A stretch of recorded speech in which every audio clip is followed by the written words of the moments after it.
কাউকেই না জানায় একদল মির্জাফরকে সঙ্গে করে লন্ডনে গিয়ে একজন ইন্ডিয়ার দালালের সঙ্গে মিটিং করে নির্বাচনের ডেট সাব্যস্ত করার অধিকার ইউনূসের ছিল কিনা, দ্যাট ইজ এ কোয়েশ্চেন না ফর এভরিবডি। এখন আমাদের যে সিচুয়েশন, নির্বাচনকে কেন্দ্র করে ইন্ডিয়ার হাতে আবারও দেশটাকে সমর্পণ করা, দিয়ে দেওয়ার জন্য যে ইন্ডিয়ান ষড়যন্ত্র চলছে লন্ডনে, পল্টনে এবং ইন্ডিয়াতে, ইউনূসকে লন্ডনে গিয়ে এই ডিল করার অধিকার কিংবা এখতিয়ার কিংবা বৈধতা কিংবা এনিথিং কে দিয়েছে আমি জানতে চাই। ইউনূস যে গেল মির্জাফরদেরকে সঙ্গে নিয়ে, একদল মির্জাফরকে নিয়ে কাউকে না বলে সবগুলা দলকে ইগনোর করে, জনগণকে ইগনোর করে সে নিজে নিজে গিয়ে লন্ডনে গিয়ে একজন ইন্ডিয়ার দালাল, রয়ের একজন পেইড এজেন্ট, এস আলমের দালাল, হাসিনার দালাল,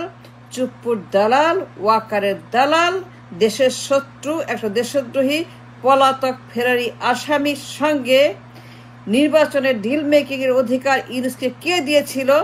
that is the question I have. যে সে যে ডিল করলো ক্লোজ ডোর মিটিং করে লন্ডনে গিয়ে পলাতকের সঙ্গে, এই পলাতক আসামি যাকে আর্মি পিটিয়ে বের করে দিয়েছে for his crime that he committed for 6 years in হাওয়া ভবনের সন্ত্রাসী, হাওয়া ভবনের গণহত্যাকারী, খুনি, চাঁদাবাজি, এই বদমাস, এই সন্ত্রাসীর সঙ্গে লন্ডনে গিয়ে নির্বাচনে ডিল করার অধিকার কে দিয়েছিল ইউনূসকে আমি জানতে চাই।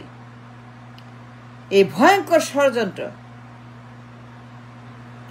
ইন্ডিয়ার হাতে দেশটাকে তুলে দেওয়া, ইটস এ ক্লিয়ার ডিল যে ইন্ডিয়া আবারও এই দেশে তার হেজিমনি প্রতিষ্ঠা করবে। ইটস এ ক্লিয়ার ইন্ডিকেশন যে ইন্ডিয়ার দালাল সেই লন্ডনে বসে 18 বছর পলাতক ফেরে আসামি, তার সঙ্গে ক্লোজ ডোর মিটিং করে একদম 1 ঘন্টা 20 মিনিট একা একা আলোচনা করে ডিল মেকিং, তার সমস্ত স্বার্থ, সম্পদ, টাকা পয়সা, ব্যাংক, এই সেই ব্যবসা বাণিজ্য যত তার এখানে বিলিয়ন বিলিয়ন ডলারের সম্পদ, তার স্বার্থ আছে, সেইগুলাকে রক্ষা করতে লন্ডনে গিয়ে ডিল মেকিং, হ্যান্ডশেকিং, এই নির্বাচনের ডিল, দেশদ্রোহিতে বিদ্রোহ, বিপ্লবের বিরুদ্ধে বিদ্রোহ, বিপ্লবের সঙ্গে শয়তানি, বিপ্লবের সঙ্গে বদমাইশি, বিপ্লবের সঙ্গে গুন্ডামি,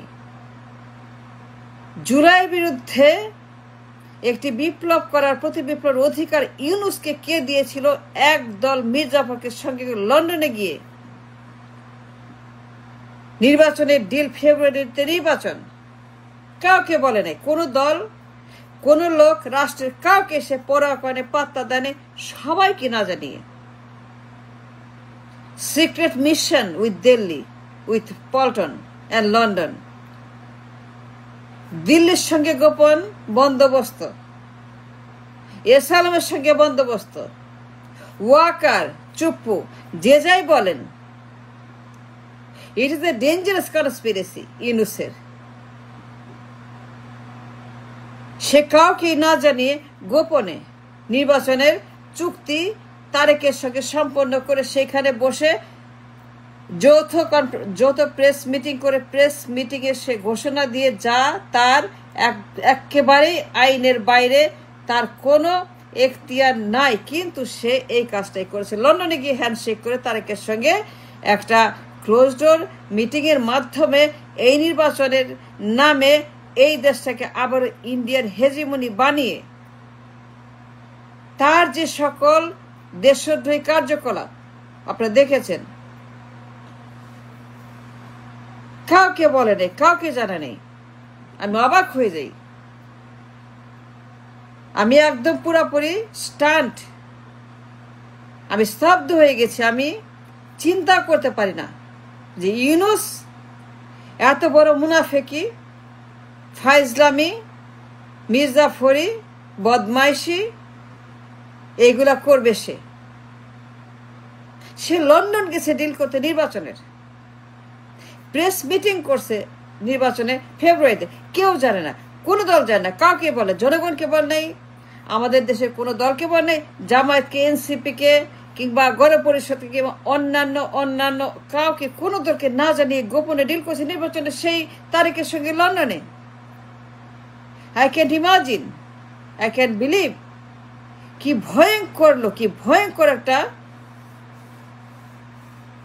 এই উপদেষ্টার নামে a bunch of Mir Jafar, bunch of সন্ত্রাসী, বাঞ্চ অফ বিদ্রোহী প্রতি বিপ্লবী, এরা সবগুলো হচ্ছে যে দেশদ্রোহী। কারণ তারা ডিল করেছে ইন্ডিয়ার সঙ্গে নির্বাচনের। কেউ কাউকে বলে, কেউ জানে না। It is fact, it is true. নারী সে কেন যাবে লন্ডনে? পূর্ব পরিকল্পিত একটা ডিল, তারা গোপনে ডিল করেছে তারেকের সঙ্গে। এই ইউনূস এ সিক্রেট ডিল, যার সঙ্গে জনগণের দেশের বিপ্লব কোনো সম্পর্ক নাই। একটা দল কেউ বলে নাই, জামায়াত, এনসিপি, গণপরিষদ, অন্যান্য দল যেগুলো আছে, কাউকে না বলে সে চুরি করে একটা ডিল করে সর্বনাশ করেছে।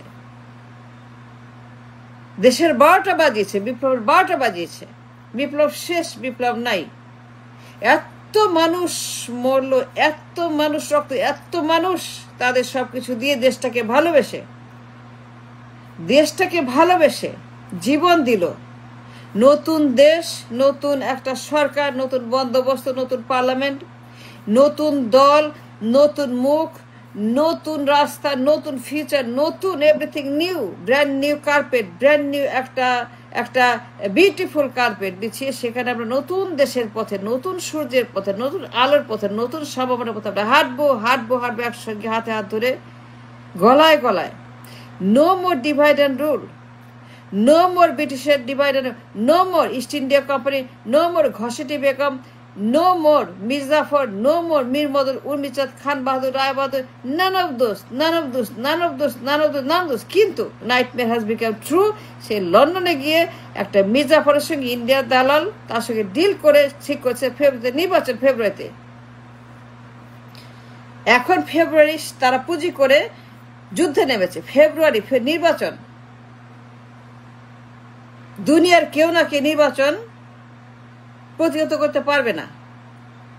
প্রেস সচিব বলছে, এই বদমাস মির্জাফর সচিব, প্রেসের নামে একটা মির্জাফরের বাচ্চা মির্জাফর সচিব বলছে দুনিয়াতে কেউ নাকি এই নির্বাচন বাধা দিতে পারবে না। খেয়াল করেন, দুনিয়াতে কোন লোক নাকি, দুনিয়াতে, সে বলছে দুনিয়াতে কোন লোক নাকি নির্বাচন বানচাল করতে পারবে না, ব্যর্থ করতে পারবে না, প্রতিহত করতে পারবে না। কেন? দুনিয়া কি আল্লাহর বাইরে? আল্লাহ দুনিয়া সৃষ্টি করেন নাই? দুনিয়া কি আল্লাহর না? মাই কোশ্চেন, দুনিয়া কি আল্লাহর না? Yes or no? এই লোক যে বলল দুনিয়ার কারো কোনো শক্তি নাই এই নির্বাচন মানে প্রতিহত করা, বানচাল করা, বাজেয়াপ্ত করা, দুনিয়াতে কোনো শক্তি না থাকে, তাহলে দুনিয়া কি আল্লাহর না? আল্লাহরও শক্তি নাই? মানে কি বলতে চায় এই লোক? আল্লাহ কি দুনিয়ার বাইরে? আল্লাহও পারবে না? আল্লাহরও শক্তি নাই? আস্তাগফিরুল্লাহ, আমি মাপ চাই। কিন্তু তার কথায় মনে হচ্ছে আল্লাহরও সে শক্তি নাই, সে আল্লাহকে অস্বীকার করছে। আমি বলি নাই, আমি মাপ চাইছি, আমার মাপ করে দেবেন যদি আমি কোনো খারাপ কথা বলি। সে বলতেছে দুনিয়াতে কারো সেই ক্ষমতা, তার মানে কি তিনি আল্লাহকে অস্বীকার করছেন? তিনি বলতেছে আল্লাহরও সেই ক্ষমতা নাই। Is that true? তার মানে হচ্ছে যে কি ভয়ঙ্কর ষড়যন্ত্র দিল্লির এবং পল্টনের এবং লন্ডনের এবং বিএনপির এবং তারেকের এবং ওয়াকারের এবং চুপ্পুর এবং হাসিনার এবং আওয়ামী লীগের এবং আদানির এবং আম্বানির এবং এসালামের, you name it, you can go on and on and on and. এই যে ইউনূস একটা বছর জ্বালায় পুরায় ছাড়খাড় করে দেশটাকে ধ্বংস করে ইউনূস যা করতেছে, ইউনূস যে শুরু করছে, ইউনূস যে তাণ্ডব, যে সে লঙ্কা কাণ্ড বাঁধেছে, একটা বছর আমাদের ঘুম হারাম করেছে, জীবন হারাম করেছে, শান্তি নষ্ট করেছে, আমার দেশটাকে পয়জন করেছে, আমার দেশটাকে পুরোপুরি একদম একটা সাপের চাইতে বিষাক্ত অ্যানাকন্ডা বানিয়ে এই দেশটাকে সে ধ্বংস করেছে। এই ইউনূস একটা বছর কোনো কাজ করে নাই, কোনো কিচ্ছু করে নাই, খালি ষড়যন্ত্র, খালি নির্বাচন, খালি ক্ষমতা, খালি ভোট, খালি February, January, March. That's what he did for 1 year. Isn't that true? Then the question is, সে কেন লন্ডন গেল? এই অধিকার কে দিয়েছে ইউনুসকে? এত দুঃশ্বাস কোথায় পেল ইউনুস? কাউকে না জানিয়ে, কাউকে বলে, একটা দলকে বলে নাই, গোপনে একদম সিক্রেট মিটিং। দেশটাকে ইন্ডিয়ার হাতে তুলে দাও, দেশটাকে আবারও হেজিমনি বানাও, কলকাতা বানাও, আবারও অঙ্গরাজ্য বানাও, আবারও কলোনি বানাও, আবারও দালাল বানাও, আবারও ঘাঁটি বানাও রয়ের। তাইলে পরে কেন যমুনা খালি করা হবে না? ধর্মীয় দলগুলা কি করে? ধর্মীয় দলগুলোর কাজটা কি? তারা কি ঘুমায়? তারা কি করে? ধর্মীয় দলগুলা কোথায় কোথায় গেছে তারা দেখি না কেন? যমুনা কেন খালি করে না? তাদের করা উচিত যমুনা খালি করে ক্ষমতা দখল করা। যমুনা খালি করে ক্ষমতা দখল করা তাদের উচিত। ধর্মীয় দলগুলোর উচিত ঘুম থেকে ওঠে এই অলসগুলা, এই নির্বুদ্ধিগুলা, এই মূর্খগুলা বলতে বাধ্য হচ্ছে, আমাকে মাফ করবেন, এই ধর্মীয় দলগুলা তারা রেকলেস, দায়িত্বহীন, ইমানিহীন। তারা কোনো দায়িত্ব, কোনো কর্তব্য ইমানিতে পালন করছে না। তাদের উচিত এই মুহূর্তে, আজকেই, আজ রাতেই যমুনা খালি করে ক্ষমতা দখল করা, for the sake of the nation, for the sake of the people, for the sake of everything, the revolution. Thanks for watching.